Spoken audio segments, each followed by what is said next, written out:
സംസ്ഥാനത്ത് ഇന്നും ഉയർന്ന ചൂടിൽ അതീവ ജാഗ്രത പുലർത്തുകയാണ്. പാലക്കാട്, കൊല്ലം, തൃശ്ശൂർ ജില്ലകളിൽ ഉഷ്ണതരംഗ മുന്നറിയിപ്പുമുണ്ട്. കനത്ത ചൂടിൽ മറ്റു ജില്ലകളും വല്ലാതെ ശ്വാസം മുട്ടുന്ന ഈ വേളയിൽ ശാസ്ത്ര ലേഖകൻ രാജ്ഗോപാൽ കമത്ത് ടെലിഫോണിൽ ചേരുന്നുണ്ട് ചില വിശദാംശങ്ങൾ നൽകാൻ. Good morning Shri Rajgopal Kamath. താങ്കളോട് ഇന്ന് രാവിലെ ഇത്രയും ചൂട് കണ്ടപ്പോൾ എനിക്കൊന്ന് സംസാരിക്കണമെന്ന് തോന്നി. അപ്പോൾ ഇന്ന് മറ്റു ജില്ലകളിലും ഇടുക്കി, അതുപോലെ മറ്റു ചില ജില്ലകളിലെ ആളുകളും ഒക്കെ തന്നെ പാലക്കാട് പോലെ ഞങ്ങളും വല്ലാത്ത ചൂടിലാണെന്ന് പറയുന്നു. താങ്കളുടെ അറിവിൽ ഇനിയും ഈ വരുന്ന ദിവസങ്ങളിൽ ഇന്നും ചൂട് കൂടാനാണോ സാധ്യത? നമുക്ക് ആശ്വസിക്കാൻ വകയില്ല. കാരണം അടുത്ത രണ്ടാഴ്ചത്തേക്കെങ്കിലും നമുക്ക് ആശ്വസിക്കാൻ ഒട്ടും വകയില്ല. പക്ഷെ വളരെയധികം ചൂട് കൂടത്തില്ല. ഏകദേശം ഇതേ നിലയിലോ അല്ലെങ്കിൽ 1 ഡിഗ്രിയോ വർധനവേ കാണിക്കുകയുള്ളൂ. അപ്പോൾ ഈ വെതർ സ്റ്റേഷനിൽ റെക്കോർഡ് ചെയ്യുന്ന ടെമ്പറേച്ചർ മാത്രമല്ല, മറ്റ് പുറത്തുള്ള ഏജൻസികൾ റെക്കോർഡ് ചെയ്യുന്നത് നമ്മൾ ശ്രദ്ധിച്ചു കഴിഞ്ഞാൽ പാലക്കാട് 43 ഡിഗ്രി, പിന്നെ ഒറ്റപ്പാലം 42, നിലമ്പൂർ 41, തൃശ്ശൂർ 40, മലപ്പുറം 39, കൊല്ലം ഏകദേശം 40, അങ്ങനെയുള്ള ഇതിലാണ് പോകുന്നത്. അപ്പൊ ഇപ്രാവശ്യം ആലപ്പുഴയിൽ ചൂട് കൂടുതലായിട്ട് കാണുന്നുണ്ട്. പ്രത്യേകിച്ച് രാത്രി കാലങ്ങളിൽ 30 ഡിഗ്രിയോളം ആലപ്പുഴയിൽ ചൂട് കൂടുന്നുണ്ട്. പിന്നെ ഈ കാലയളവിൽ കണ്ടിട്ടുള്ള ഏറ്റവും പ്രധാനപ്പെട്ട കാര്യം എന്ന് പറയുന്നത് രാത്രികാല താപനിലയിൽ വലിയ കുറവുണ്ടാവുന്നില്ല എന്നുള്ളതാണ്. ഇപ്പൊ ഇന്നലെ രാത്രിയിലെ ഇപ്പൊ ഏകദേശം 1 മണിക്കുള്ള താപനില എന്ന് പറയുന്നത് 29 ഡിഗ്രി സെൽഷ്യസ് ആണ് കേരളത്തിലെ തീരദേശ മേഖലകളിൽ. എന്നാൽ മലയോര പ്രദേശങ്ങളിൽ അല്പം കുറഞ്ഞിട്ടുണ്ട്. എന്നിരിക്കലും നമുക്ക് ആശ്വസിക്കാൻ വലിയ വകയൊന്നുമില്ല. പിന്നെ പാലക്കാടും കൊല്ലത്തും എന്ന് പറയുന്നത് തമിഴ്നാട്ടിൽ നിന്നുള്ള താപമേറിയ വായു വരുന്നതുകൊണ്ട് അവിടെ ചൂട് കൂടും. അവിടെ ഒരു 42 ഡിഗ്രി വരെയൊക്കെ പോകാനായിട്ടുള്ള ചാൻസ് ഉണ്ട്. ഇതിൽ ഏറ്റവും പ്രശ്നമുള്ളത് നമ്മൾ അനുഭവിക്കുന്ന താപനിലയിലാണ്, ഹീറ്റ് ഇൻഡെക്സ് എന്ന് പറയുന്നത്. അപ്പൊ അനുഭവിക്കുന്ന താപനില തീരദേശ മേഖലയിൽ കൂടുതലായിട്ട് വരും. ഹ്യൂമിഡിറ്റി കൂടുതലായിട്ട്, ആർദ്രത അന്തരീക്ഷത്തിൽ കൂടുതലായതുകൊണ്ട് അവിടെ 40 ഡിഗ്രി വരുമ്പോഴത്തേക്ക് അനുഭവിക്കുന്നത് 47 ഡിഗ്രി 48 ഡിഗ്രി താപനിലയാണ്. അപ്പൊ ഈ സമയത്താണ് ഈ സൺസ്ട്രോക്ക്, പിന്നെ സൺബേൺ എന്നൊക്കെ പറയുന്ന ഈ സൂര്യാഘാതവും സൂര്യാതപവും ഒക്കെ ഉണ്ടാകാനായിട്ടുള്ള സാധ്യത കൂടുതൽ. അത് നമ്മൾ തീരദേശ മേഖലയിലുള്ളവർ വളരെയധികം ശ്രദ്ധിക്കണം. അതുമാത്രമല്ല പുറത്ത് പണിയെടുക്കുന്നവരും ഈ സമയത്ത് ശ്രദ്ധിക്കണം. പ്രത്യേകിച്ച് നമ്മൾ ഇത്തരത്തിലുള്ള ചൂട് വർധനവ് അധികം അനുഭവിച്ചിട്ടില്ല. അതുകൊണ്ട് എന്താണ് സംഭവിക്കുന്നതെന്ന് അറിയത്തില്ല. ചിലപ്പോൾ തലചുറ്റലോ അല്ലെന്നുണ്ടെങ്കിൽ ഈ കാർഡിയോവാസ്കുലർ പ്രശ്നങ്ങളുള്ളവർ പ്രത്യേകം ശ്രദ്ധിക്കണം. കാരണം BP കൂടാൻ ചാൻസ് ഉണ്ട്. ഡയബറ്റിക് ആയിട്ടുള്ളവർക്ക് നിർജ്ജലീകരണം ഉണ്ടാകാനായിട്ടുള്ള ചാൻസ് ഉണ്ട്. അപ്പൊ നമുക്ക് തൽക്കാലം ഏകദേശം 2 ആഴ്ചത്തേക്ക് വലിയൊരു ആശ്വാസം ഇല്ല. കാരണം അതിനുശേഷം മെയ് 20 കഴിഞ്ഞിട്ടൊക്കെ ഉള്ളൂ നമുക്ക് അല്പമെങ്കിലും പ്രീ മൺസൂൺ മഴ, വേനൽ മഴ ലഭിക്കാനായിട്ടുള്ള അല്പമെങ്കിലും വേനൽ മഴ. ഇപ്പൊ ലഭിക്കുന്നത് പോലെയല്ല, കുറച്ചുകൂടി കൂടുതൽ വേനൽ മഴ ലഭിക്കാനുള്ള. രാജഗോപാൽ കമത്ത്, താങ്കൾ മഴയുടെ കാര്യം പറഞ്ഞപ്പോഴാണ് പാലക്കാട് നിന്നൊക്കെ ചില ആളുകൾ അന്തം വിട്ട് ചോദിക്കുന്ന ഒരു ചോദ്യമുണ്ട്. ഈ ഗൾഫ് നാടുകളിലൊക്കെ കൃത്രിമ മഴ പെയ്യ്ക്കുന്നുണ്ടല്ലോ, അതുപോലെ പാലക്കാടൊക്കെ സർക്കാർ വിചാരിച്ചാൽ കൃത്രിമ മഴ പെയ്യിക്കാൻ കഴിയില്ല എന്ന് ചോദിക്കുന്നുണ്ട് ആൾക്കാർ.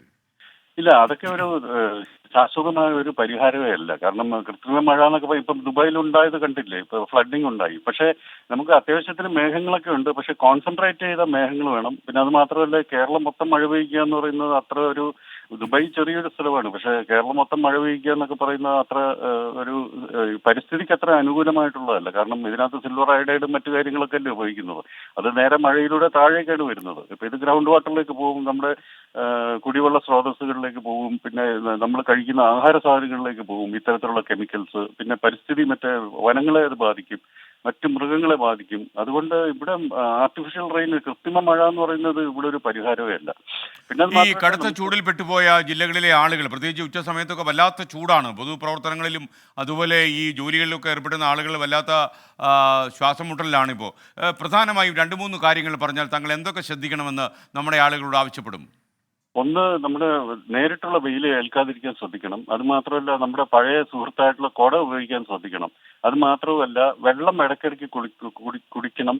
പിന്നെ ആന്തരികമായിട്ട് ഇപ്പൊ സൂര്യാഘാതം, തൽക്കാലം ഇപ്പൊ പൊതുപ്രവർത്തനമൊക്കെ ഇറങ്ങുന്ന ആളുകൾക്ക് വീടിനകത്തിരിക്കാൻ പറ്റില്ല, പുറത്തേക്ക് പോകണം. പിന്നെ ജോലിക്കാരുണ്ട്, അവർക്കൊക്കെ ഇവർക്ക് ആന്തരികമായിട്ടുള്ള ഒരു തണുപ്പ് നൽകുന്ന സാധനങ്ങൾ കഴിക്കുക എന്നുള്ളതാണ്. ഇപ്പോൾ വളരെ അബണ്ടന്റ് ആയിട്ട് നമ്മുടെ നാട്ടിലുള്ള പച്ചമാങ്ങയുടെ ജ്യൂസ് ശരിക്കും ആന്തരികമായിട്ടുള്ളൊരു ഒരു അല്പമെങ്കിലും തണുപ്പ് തോന്നിക്കുന്ന ഒരു സാധനമാണ്. ശരീരം തണുക്കുകയും ചെയ്യും. പച്ചമാങ്ങയുടെ ജ്യൂസ്, ഫ്രഷ് പച്ചമാങ്ങയുടെ ജ്യൂസ്. രണ്ടാമത്തെ കാര്യം, നോർത്ത് ഇന്ത്യയിലൊക്കെ ചെയ്യുന്നത് പോലെ ഉള്ളി ധാരാളമായിട്ട് കഴിക്കണം. ചെറിയ ഉള്ളി ആയാലും കുഴപ്പമില്ല. ഇത് ശരീരത്തിന്റെ താപം കുറയ്ക്കാനും സൂര്യാഘാതം ഒഴിവാക്കാനും ഒരു കാരണമായിട്ട് വരും. പക്ഷെ സൂര്യാതപം, അതായത് സൺബേൺ ഒഴിവാക്കാൻ പറ്റത്തില്ല, നേരിട്ട് തൊലിപ്പുറമെയുള്ള പൊള്ളൽ ഒഴിവാക്കാൻ പറ്റുന്നില്ല. പക്ഷെ ഈ സൂര്യാഘാതം ഒഴിവാക്കാം. പ്രത്യേകിച്ച് പെട്ടെന്ന് സ്വെറ്റിങ് നിന്ന്, നമ്മുടെ വിയർപ്പ് നിന്നിട്ട് നമ്മൾ കൊഴിഞ്ഞു വീഴുന്ന, മരിച്ചു പോകുന്ന അങ്ങനെയൊക്കെയുള്ള കാര്യങ്ങൾ ഒഴിവാക്കാനായിട്ട് ഈ കാര്യങ്ങൾ ചെയ്യാം. വളരെ ചെലവ് കുറഞ്ഞ ഒരു രീതിയാണത്. പിന്നെ ഇടയ്ക്കൊന്ന് പുറത്ത് വർക്ക് ചെയ്യുന്നവർ ശരീരം നനഞ്ഞ തുണി കൊണ്ട് ഇടയ്ക്ക് തുടയ്ക്കണം, അല്ലെങ്കിൽ കുളിക്കണം. അതായത് നേരെ ചൂടിൽ നിന്നൊന്നും കുളിക്കുകയല്ല, അല്പം ഒന്ന് തുടയ്ക്കണം. ഇത് നമ്മൾ സാധാരണക്കാരുടെ കാര്യമാണ് പറയുന്നത്, ജോലി ചെയ്യുന്നവർ. രണ്ടാമത്തെ ആളുകളുടെ കാര്യം എന്ന് പറഞ്ഞാൽ എല്ലാവരും മിക്കവരും ഇപ്പോൾ എയർ കണ്ടീഷൻഡ് വാഹനങ്ങളാണ് ചൂസ് ചെയ്യുന്നത്. അപ്പോൾ ചൂട് കൂടുന്നു എന്ന് പറയുന്നിട്ട് അവരുടെ ടെമ്പറേച്ചർ അറേഞ്ച് ചെയ്യുന്നത് 18, 17, 16 രീതികളിലാണ് വണ്ടിക്കകത്ത് അറേഞ്ച് ചെയ്യുന്നത്. പക്ഷെ അതിൽ നിന്നും പുറത്തേക്ക് ഇറങ്ങുന്നത് 45 ഡിഗ്രി അനുഭവിക്കുന്ന ചൂടിലേക്കാണ്. ഈ രണ്ട് മാറ്റങ്ങൾ ശരീരത്തിന് പെട്ടെന്ന് താങ്ങാൻ പറ്റത്തില്ല. അതുകൊണ്ട് AC ഉപയോഗിക്കരുതെന്നല്ല ഞാൻ പറയുന്നത്, എയർ കണ്ടീഷൻഡ് വാഹനങ്ങൾ തീർച്ചയായിട്ടും ഉപയോഗിക്കാം. പക്ഷേ പുറത്തിറങ്ങുമ്പോൾ നേരിട്ട് വെയിലേൽക്കാതെ ഇരിക്കാനായിട്ട് ശ്രദ്ധിക്കണം. അങ്ങനെയാണെന്നുണ്ടെങ്കിൽ പ്രത്യേകിച്ച് പ്രായമായവരും കുട്ടികളും എന്തെങ്കിലും രോഗാവസ്ഥയിലും ഉള്ളവർ ഈ രീതിയിൽ പെട്ടെന്നുള്ള ടെമ്പറേച്ചർ ചേഞ്ച് ഒഴിവാക്കാനായിട്ട് ശ്രദ്ധിക്കണം. കാരണം അത് ചിലപ്പോൾ ഫേറ്റലാകാൻ വരെ സാധ്യതയുണ്ട് ഈ ഉഷ്ണതരംഗ വേളകളിൽ. നമ്മൾ അനുഭവിക്കാത്ത ഒരു കാര്യം എന്ന് പറയുന്നത് പെട്ടെന്ന് അന്തരീക്ഷത്തിലും എല്ലാ ഭാഗത്തും ചൂട് പെട്ടെന്ന് വർദ്ധിക്കുക എന്നുള്ളൊരു പ്രതിഭാസമാണ് കാണുന്നത്. വീടിനുള്ളിൽ പുറത്ത് 40 ഡിഗ്രി ഉള്ളപ്പോൾ വീടിനകത്ത് ടെമ്പറേച്ചർ എന്ന് പറയുന്നത് 45 ഡിഗ്രി ആയിരിക്കും. ഒരു 5 ഡിഗ്രിയെങ്കിലും കൂടുതലാണ് വീടിനകത്തെ താപനില. അപ്പോൾ ഈ വീടിനകത്തെ ഒഴിവാക്കാനായിട്ട് ക്രോസ് വെന്റിലേഷൻ ധാരാളമായിട്ട് ചെയ്യുക. സീലിംഗ് ഫാൻ ഉപയോഗിക്കാതിരിക്കുക. കാരണം ടെറസ് ഒരു ഫ്ലോർ മാത്രമുള്ള ടെറസുള്ള വീടാണെന്നുണ്ടെങ്കിൽ മുകളിൽ നിന്നും താപം ഇങ്ങനെ റേഡിയേറ്റ് ചെയ്തുകൊണ്ടേ ഇരിക്കും സീലിംഗ് ഫാനിലൂടെ. അതിന് ഒരു പരിഹാരം എന്ന് പറയുന്നത് പെഡസ്റ്റൽ ഫാനോ ടേബിൾ ഫാനോ ആണ്.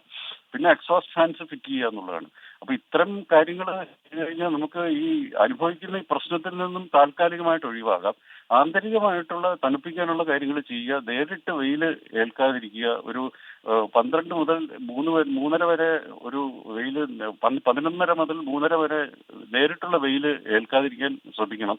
പിന്നെ നമ്മൾ പടിഞ്ഞാറ് ഒരു ഭാഗത്തുള്ളവർ 5 മണിവരെ എങ്കിലും വെയിൽ ഏൽക്കാതിരിക്കാനായിട്ട് ശ്രദ്ധിക്കണം. കാരണം ഈ സമയത്ത് ചുറ്റുപാടുമുള്ള സ്ഥലങ്ങളിൽ നിന്നും റേഡിയേറ്റ് ചെയ്ത് അന്തരീക്ഷത്തിന്റെ താപം കൂടുന്നുണ്ട്. കടലിൽ നിന്നുള്ള കാറ്റില്ലാത്തതുകൊണ്ട് അന്തരീക്ഷത്തിന്റെ താപം വളരെ കൂടുന്നുണ്ട്. അപ്പൊ ഇത്തരത്തിലുള്ള ഒരു ചെറിയ പൊടിക്കൈകൾ ചെയ്ത് കഴിഞ്ഞാൽ നമ്മൾ അനുഭവിക്കുന്ന ചൂടിൽ കുറവുണ്ടാക്കാം. ദയവേദി നമ്മുടെ പ്രേക്ഷകർ ഈ പച്ചമാങ്ങ വീട്ടിലുണ്ടെങ്കിൽ അത് ഉപയോഗിക്കുക.